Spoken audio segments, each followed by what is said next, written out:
Hey guys, Mike here, the Detroit Borg, with a look at the new updated 13-inch MacBook Pro with Retina Display. Now, for the most part, these are spec upgrades, but we do get one major hardware change, and that's the new Force Touch trackpad, which is also launching with the all-new Retina 12-inch MacBook, which we'll have to review next month. But the updates here include the new Broadwell processors, Intel Iris Graphics 6100 for better GPU performance. We also get 1 hour of additional battery life, and we get faster PCIe storage, which is actually twice as fast as the previous generation model. Now in this video, I'm taking a look at the baseline configuration, which starts you off at $1299, and that gets you a 2.7 GHz dual-core Core i5 processor with 8 gigs of RAM and 128 gigs of SSD storage. So in this video, we'll compare this to the previous generation MacBook Pro, and then we'll take a look at that Force Touch trackpad to see what it adds. All right, first step here is to unbox our MacBook Pro. So first thing we need to do is cut the plastic along the back.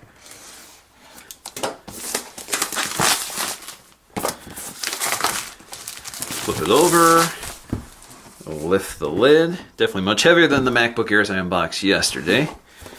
And there we go. Lift the tab here. There's our MacBook Pro 13-inch. We have a little plastic here to pull off, so let's pull the tab. Slides right out. So there we go. So first up is our 60-watt power adapter with our MagSafe 2 connector. So we have our cable here. That connector is protected by this little plastic cover. Great thing about these is that they're magnetic, so they snap on pretty easily and they pull off pretty easily, so you don't yank your computer off the desk if your cord gets snagged by somebody walking by. We also have our travel adapter here, so you can fold out the prongs. You can pull this off to add the extension cable or add the universal wall adapters when you're traveling. And of course, you have cable management here, so you can wind up your cable and tuck it neatly in your notebook bag. We also have our extension cable neatly tied up. I'm not going to take it out, but we also have our paperwork here. So if we pop this open, we should find a quick start guide, a nice colorful quick start guide that's referring to OS X Yosemite, which of course is installed on this computer. Of course, we also have our ports, and we'll explore all this in this video. We have our safety, warranty, and regulatory information, as well as our Apple stickers and a cleaning cloth, something you don't get on the MacBook Air. This cleaning cloth is Apple branded if you look closely at the corner. And we have one more piece of packaging, which is a piece of paper covering the keyboard. All right, next step is to boot up our MacBook Pro. Just going to hit the power button in the upper right corner. Now, taking a closer look at our new MacBook Pro, again, the design is unchanged here. All the changes are internal. Once again, we have that beautiful 13.3-inch LED backlit display with IPS technology with a resolution of 2560 by 1600, good for 227 pixels per inch. So very much a Retina display. Now, this is an IPS panel, so it looks great off-axis, certainly much better than the MacBook Air. Now, that glossy panel also has an anti-glare coating, which is fairly effective here, so it's able to minimize glare even though you still get some reflection. We also have our full-size backlit QWERTY keyboard, and the top row is dedicated to certain functions. So for example, we have our screen brightness, we have mission control and launcher, we also have our keyboard brightness, media controls, as well as our power button. Now toward the top of the display, once again, we have a FaceTime HD camera, good for 720p video. We also have a little LED indicator right next to it, along with an ambient light sensor, which works to adjust the brightness of the display and the keyboard. Now, unlike the MacBook Airs, the MacBook Pros have an edge-to-edge glass panel. And at the edge of that panel, you'll find a little rubber gasket that seals up the MacBook when it's closed and prevents the glass panel from mashing against the keyboard. On the left side of the computer, we'll find the MagSafe 2 charging port, 2 Thunderbolt 2 ports, a USB 3.0 port, as well as a combination headphone and input jack, as well as 2 microphones. On the right side, you'll find the second USB 3.0 port, an HDMI output, as well as a SDXC card slot. Now toward the front, we'll find a little notch for lifting up the lid of the MacBook Pro, and the hinge is perfectly weighted, so when you lift up the display, it doesn't pick up the entire MacBook, but of course this is certainly much heavier than the MacBook Air. Now in terms of the hinge, once again, that hinge is hiding the ventilation to the chassis of the MacBook Pro. This mechanism also allows the chassis to ventilate whether the display is closed or not.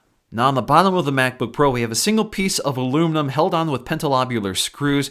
The idea here is that this really isn't meant to be user upgradable because everything is basically soldered to the motherboard, including the RAM. So if you want more than 8 gigs of RAM, you definitely want to order that when you buy your MacBook Pro. Now on the left-hand and right-hand side of the MacBook Pro, you can see we have these ventilation grills, which also act as structural members and speaker outlets for the stereo speakers. Now, the biggest new feature for the new MacBook Pro is the new Force Touch trackpad, which looks like the old one.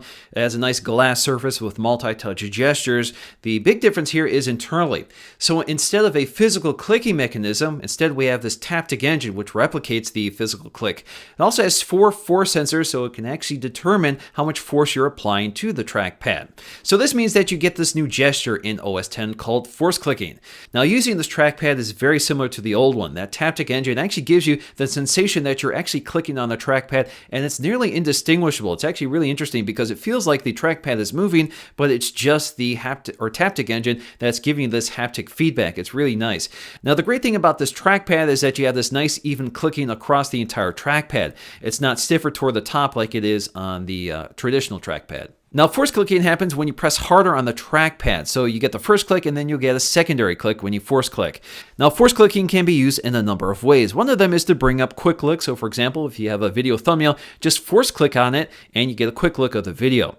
You can also look up a word in a web browser or something like that by force clicking on the word, which is very handy. Now, perhaps the most interesting application for force clicking is within media playback. So if you force click on one of the media controllers, you can actually speed up your media scrubbing by pressing and holding deeper on the trackpad. Now, when you're doing this and you press harder on the trackpad, you actually get a sensation that you're moving through the detents of the fast forwarding speeds. And when you lift up the finger or reduce pressure, you get the same in reverse, which is really interesting. It's very effective. Now, there are many other ways of using force click, and I'm sure many more will be added soon, but one of my favorites right now is previewing web pages on the website. So for example, if you have a web page full of links, instead of opening individual tabs, you can actually force click one of those links to get a preview of that page before opening it, which I think is very useful. Now, if you look really closely at the trackpad, you can see there is a slight amount of movement, and that's because the force sensors need some movement to detect pressure. Now, force clicking is a software feature, so if whatever you're doing doesn't support it, you won't get that sensation of the secondary click. Now, you still get a clicking sound, but it's a little different than the traditional trackpad, so let's go ahead and take a listen to the difference.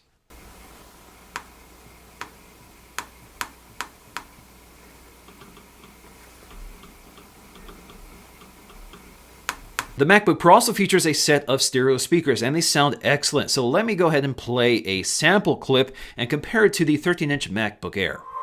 We've designed a force-sensing, multi-touch trackpad. This adds a new dimension of interaction. We've designed a force-sensing, multi-touch trackpad.